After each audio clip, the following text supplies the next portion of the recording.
Nih, netizen lagi riuh ya dengan konser band rock asal Inggris Coldplay yang diselenggarakan di Stadion Utama Gelora Bung Karno pada Rabu kemarin. Kendati ada riak-riak protes, konser ini nggak bisa dipungkiri telah membawa potensi cuan jumbo. Nah, hari ini kita akan ulas dalam konser hanya sehari Coldplay cuan 1,4 triliun rupiah. Kita lihat ke slide yang pertama. Ya, kalau kita lihat Jakarta sendiri merupakan basis pendengar Coldplay terbesar di dunia berdasarkan data dari platform musik Spotify. Di Spotify sendiri, Coldplay memiliki pendengar bulanan total yaitu 66,75 juta dan followers 48,03 juta followers. Nah, Jakarta sendiri berada di posisi pertama, peringkat pertama pendengar terbanyak yakni dengan angka 1,39 juta pendengar. Posisinya di atas Mexico City, Meksiko yang angkanya 1,25 juta dan juga di atas Sao Paulo, Brazil yang angkanya 1,01 juta pendengar. Terbukti ya, lagu-lagu beken Coldplay seperti misalnya And It Was All Yellow atau misalnya seperti I Will Try to Fix You. Pasti akrab nih di telinga pendengar fans di tanah air, terutama generasi-generasi galau milenial dan juga Gen Z pasti langsung sing along begitu ya. Pasti pemirsa pun juga familiar dengan lagu-lagunya yang hits. Makanya konser kemarin pun jadi pemasukan yang sangat besar secara nasional. Ini terbukti dari Menteri Pariwisata dan juga Ekonomi Kreatif Sandiaga Uno menargetkan keuntungan hingga 75 juta dolar Amerika Serikat atau sekitar 1,16 triliun rupiah. Dengan asumsi kurs 15.503 rupiah per 1 dolar Amerika Serikat dari konser Coldplay Music of the Spheres World Tour Jakarta kemarin. Lewat konser tersebut, Sandiaga menargetkan keuntungan 1,16 triliun rupiah ini dari 60.000 hingga 80.000 penonton yang hadir. Selain itu, Sandiaga Uno juga menilai bahwa kedatangan perdana Coldplay di Indonesia ini mampu mendongkrak jumlah wisatawan Nusantara dan juga wisatawan mancanegara sehingga tentu saja bisa turut menggerakkan perekonomian. Nah, guna mencapai target tersebut, Menparekraf Sandiaga Uno meminta promotor untuk mempersiapkan konser dengan matang. Ini persiapannya udah lama ya, kita tahu. Tujuannya adalah biar nggak terjadi masalah apapun saat dan juga setelah konser dilaksanaan. Soalnya konser Coldplay sendiri ini memiliki dampak yang besar bagi perekonomian Indonesia. Nah, tapi ternyata nggak semudah itu ya pemirsa.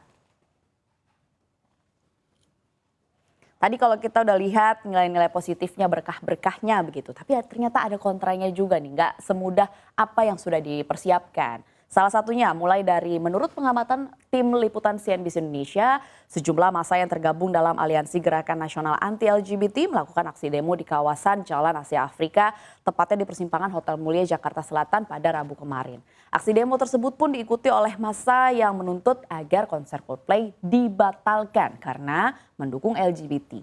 Masa aksi lengkap menggunakan pakaian putih dan juga sejumlah atribut seperti misalnya bendera merah putih dan juga bendera Palestina. Aksi massa pun sempat panas begitu ya dan sempat ricuh setelah aparat kepolisian yang berjaga ini menutup sebagian jalur untuk menghambat pergerakan aksi massa. Polda Metro Jaya sendiri diketahui mengerahkan 3.906 personil gabungan untuk mengamankan konser Coldplay yang digelar di Stadion Utama Gelora Bung Karno kemarin. Terkait dengan aksi ini, Kabid Humas Polda Metro Jaya Kombes Truno Yudo Wisnu Andiko menyampaikan bahwa semua pihak wajib menjaga ketertiban dan juga keamanan situasi secara umum. Nah, poin kedua yang jadi kontra dari konser kemarin, ini adalah penipuan yang tadi sudah di-mention oleh Syarifah ya, berkedok jual tiket konser yang terjadi. Jumlahnya udah tergolong masif kalau pemirsa scroll media sosial itu banyak banget yang melaporkan. Meskipun memang belum ada update resmi dari pihak penegak hukum terkait dengan berapa total kerugiannya, tapi bahkan ada satu calo bodong yang disebut-sebut berhasil meraup lebih dari 10 miliar rupiah dari modus jual tiket konser Coldplay ini. Satu konser ya pemirsa, jadi tetap ada plus minusnya begitu. Nah yang terakhir nih kontranya adalah macet. Nggak sedikit nih masyarakat atau warganet yang mengeluhkan soal kemacetan dan piknya terjadi pada saat konser kemarin luar biasa ya macetnya di sekitar lokasi. Nah, kendati sebenarnya kalau kita lihat pro kontranya begitu, Jakarta masih tergolong sukses membawa Coldplay begitu ya. Tapi kalau dibandingkan Indonesia ini masih kalah jauh dengan tetangganya yaitu Singapura dalam urusan membawa artis dunia secara general. Singapura bisa dikatakan berhasil menjadi hub dari konser musisi dunia. Puluhan konser mulai dari Coldplay hingga Taylor Swift bukan hanya memberi pundi-pundi devisa kepada Singapura, tapi bahkan juga bisa menyelamatkan Singapura dari resesi dan sejumlah tantangan ekonomi global.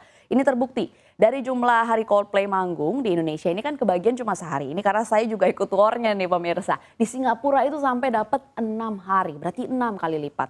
Bahkan nggak kurang dari 33 musisi internasional telah dan akan menggelar konser di Singapura pada tahun ini dan juga tahun depan. Kalau kita lihat selain Coldplay dan juga Taylor Swift nih yang paling masif begitu ya. Musisi dunia seperti misalnya Sting dan juga Sam Smith ini juga direncanakan untuk menggelar konser di sana. Sebelumnya ada Harry Styles yang sudah menggelar konser pada Maret 2023.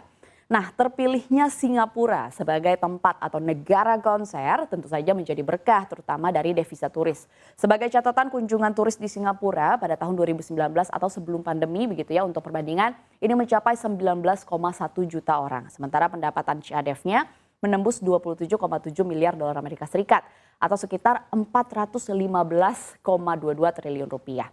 Jumlah kunjungan turis memang sempat anjlok pada tahun pertama pandemi menjadi 2,7 juta. Namun angkanya langsung kembali meningkat pada tahun 2022 sejalan dengan redanya pandemi. Jumlah kunjungan turis ke Singapura menjadi 6,2 juta dengan penerimaan devisa mencapai 1,9 miliar dolar Amerika Serikat. Melonjaknya kunjungan turis pada tahun ini setidaknya tercermin dari besarnya pencarian penginapan selama konser berlangsung. Setelah Coldplay mengumumkan begitu ya tambahan konser menjadi 6 hari, mesin pencarian Agoda menunjukkan pencarian akomodasi ke Singapura untuk periode konser melonjak hingga 8,7 kali lipat. Lonjakan pencariannya tidak lain dan tidak bukan datang dari negara tetangga seperti Malaysia dan juga negara kita Indonesia. Berkah konser sudah dirasakan juga oleh swasta, yakni salah satunya oleh Bank UOB. Bank yang digandeng sebagai partner presale konser Taylor Swift ini mengalami lonjakan permintaan kartu kredit. Sebagai catatan, pemegang kartu kredit dan juga debit UOB ini diberi keistimewaan untuk membeli tiket terlebih dahulu melalui presale pada 5 hingga 7 Juli kemarin. Nah, belum diketahui memang berapa besar keuntungan Singapura dengan menjadi lokasi dari konser Coldplay dan juga Taylor Swift. Namun kalau kita ambil contoh ya pemirsa, perhelatan balap mobil Formula One nih misalnya bisa jadi pembanding.